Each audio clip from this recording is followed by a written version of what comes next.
You've not been out there for a while, man. How's family in that? Family's good, man. You know you're an Israelite, right? Huh? You know you're an Israelite, right? Yeah, I know that. So what are we supposed to do as Israelites? Huh? What are we supposed to do as Israelites? What are you supposed to do as Israelites? Yeah. Like knowing that we're Israel, what are we supposed to do? How you doing, King? Love one another, innit? Love one another, is that it? Yeah. Christ said we've got to keep his commandments as well, Yeah. right? Do you know, sorry? Sorry? What's your name, King? Habib. I'm Benaiah, man. Do you believe in the Bible? I believe in high spirit. High spirit. All praises. There is a higher power, isn't it? Yeah. But according to the higher power, did you know that God has a chosen people? Yeah. Yeah? I don't know about that one. You don't know about that one? No. Can I show you a verse? We all chosen. All of us. I used to believe that as well until I actually opened the Bible and read it for myself. It don't say what the word says. Can I show you one verse? Habib, can I show you one verse? One verse. Do you want to see? I'm going to read one verse, all right? All praises. So look at this. Right? This is Isaiah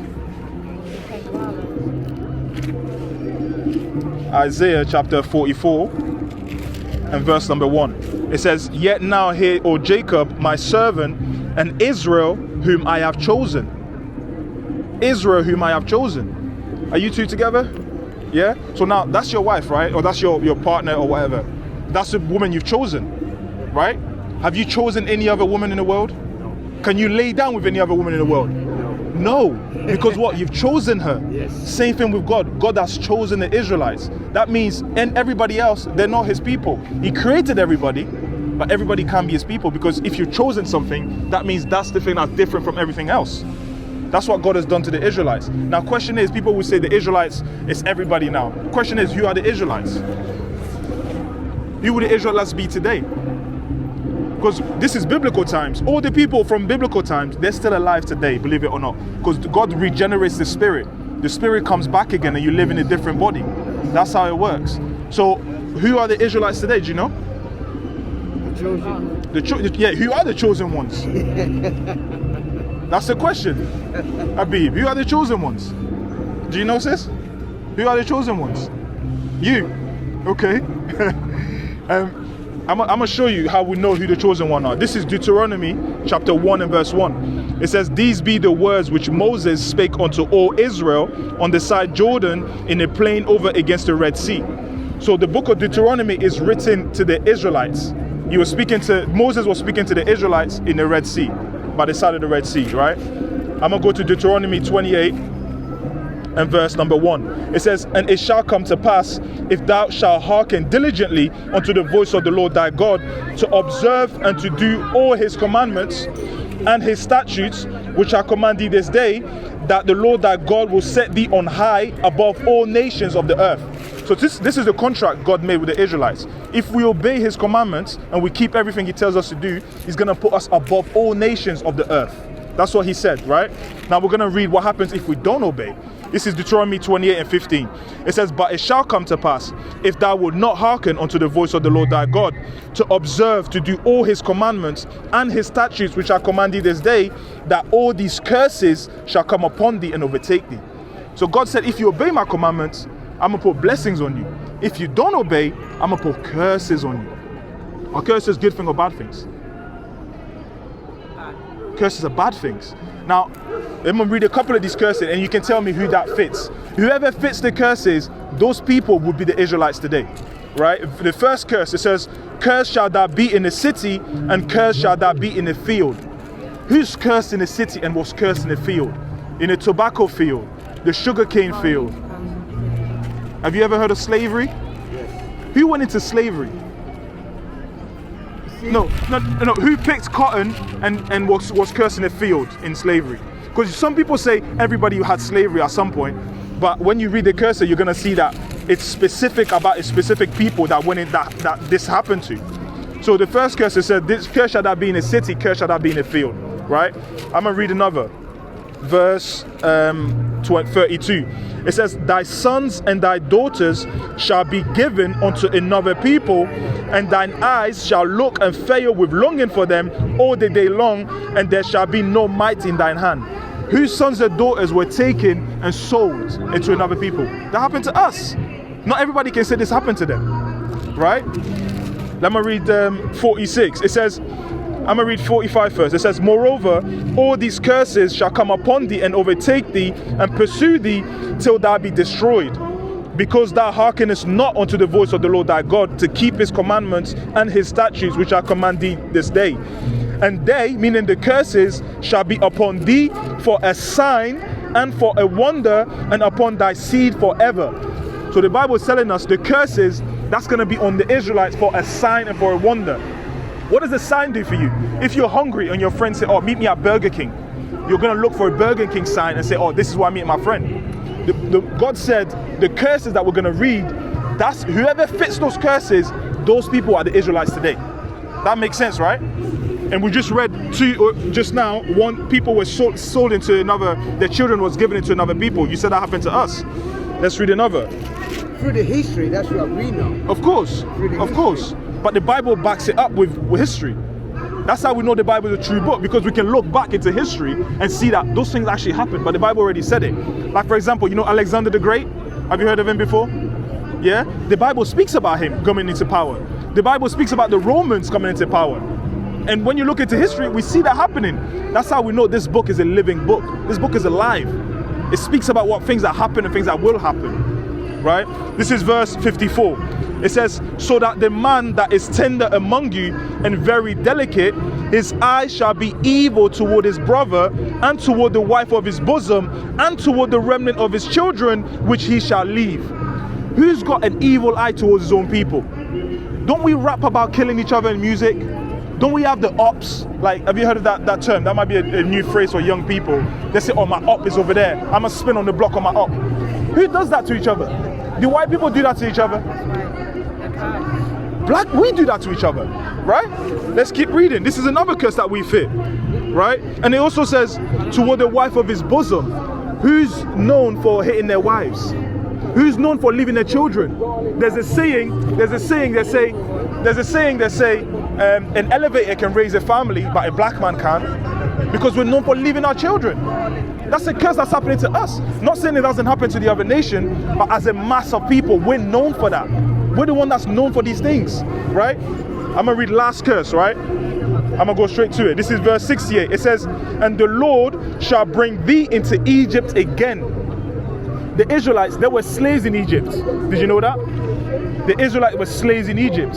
So when Moses says, and the Lord shall bring thee into Egypt again, what do you think it means? Bring them together. Huh? Bring them together. The Israelites, they were slaves in Egypt. So when Moses said to them, if you don't obey, you're going to go into Egypt again. What do you think it means? Go back to worse. Into slavery again. You see what? Let me prove that. So this is Deuteronomy chapter 5 and verse number 6.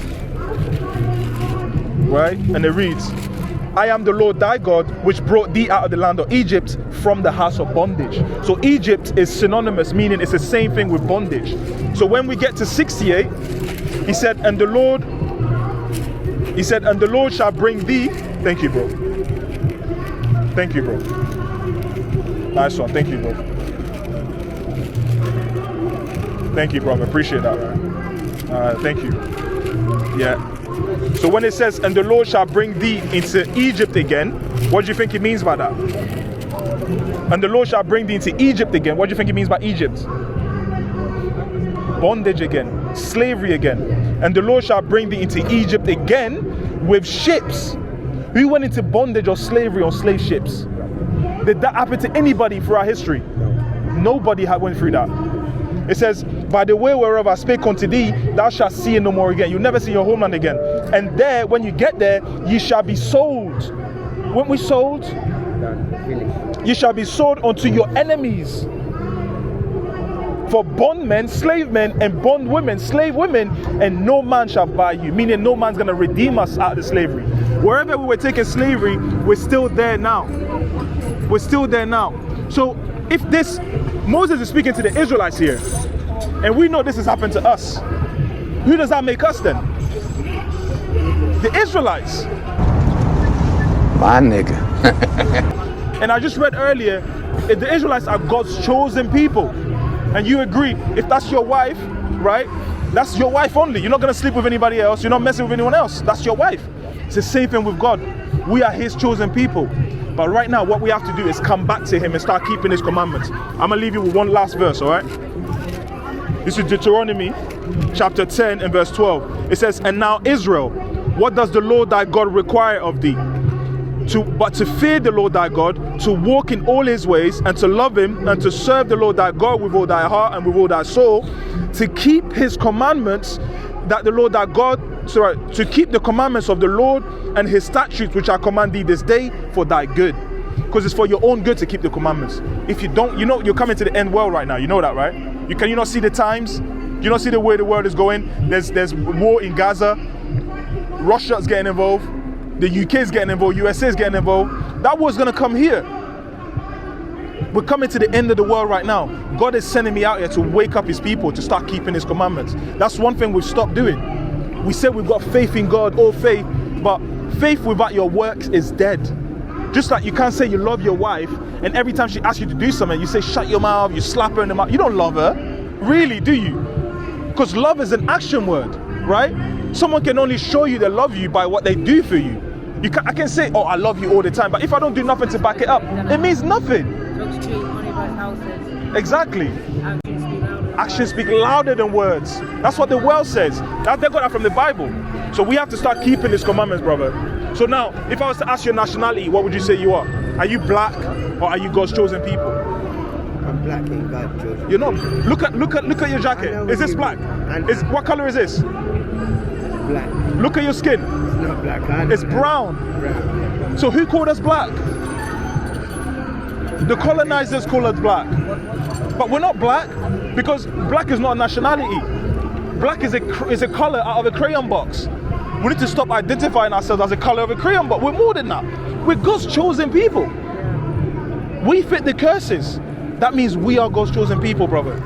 Right? We need to start keeping God's commandments. So that's the one thing we're not doing. Right? This is an Israelite starter pack, which means like there's a few things in the. If you get yourself a Bible, you can see that for yourself. Today's a Sabbath day. Shabbat. Yeah. Today's a Sabbath day. Yep, right? We're supposed to keep it holy, meaning we're not supposed to buy, we're not supposed to sell, we're not supposed to do our own pleasures. There's other, exactly, or rest. Right? There's other commandments on there, like wearing fringes. Put fringes in the border of your garments. That's to remind you to keep the commandments. To grow your beard out. That's another commandment. It's just, these are simple things. God's commandments are not hard at all. Think about it. You live in this world. There's over 1,000 laws in the UK. Yet you're not in prison right now, meaning you're keeping them. How can we not keep God's commandments? They're easy to do. Right? But Christianity, which is what these people are preaching, they've twisted our minds. They made you think God's laws are done away with. It's all about the faith in Jesus. But when you read the Bible, Jesus himself tells you to keep the commandments. So what the hell are we doing? We don't want to listen to Jesus. We don't want to listen to God. Yet we say that Jesus didn't say that. It's wicked. We have to start keeping God's commandments, brother. All right? Lord willing, you look into that. You're an Israelite, man. Yeah? God bless you. Nice to meet you. You okay? All praises, man. I'm gonna give this to the brother. Refresh. Look into that, King. All right? All praises to the Most High. Good to meet you, Habib, man. Look after yourself. Thank you, bro.